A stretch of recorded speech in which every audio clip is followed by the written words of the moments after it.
Hi friends, ఈరోజు క్వాలిటీలో కొన్ని ముఖ్యమైన బిట్స్ ఈ వీడియోలో చూద్దాం ఫ్రెండ్స్. ఫస్ట్ క్వశ్చన్, హైకోర్టుల న్యాయమూర్తులను నియమించేవారు హైకోర్టుల న్యాయమూర్తులను నియమించేవారు కింది వారిలో ఎవరు?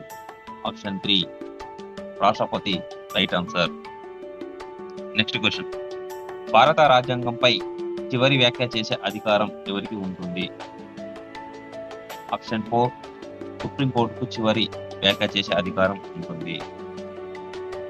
నెక్స్ట్ క్వశ్చన్, జిల్లా మెజిస్ట్రేట్ ఎవరికి జవాబుదారీ వహిస్తాడు?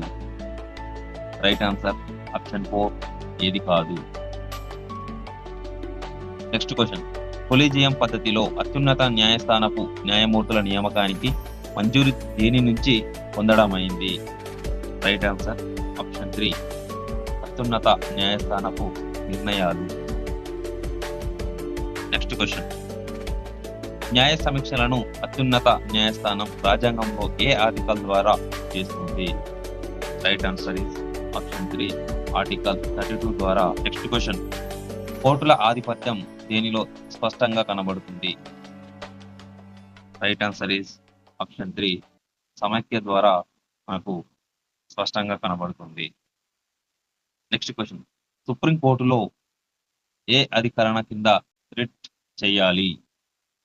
రైట్ ఆన్సర్ ఈస్ ఆప్షన్ 3 32 అధికరణ ద్వారా రిట్స్ జారీ చేయవచ్చు.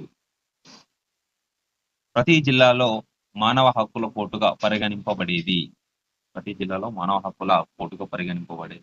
Option 1 sessions court. Thank you friends.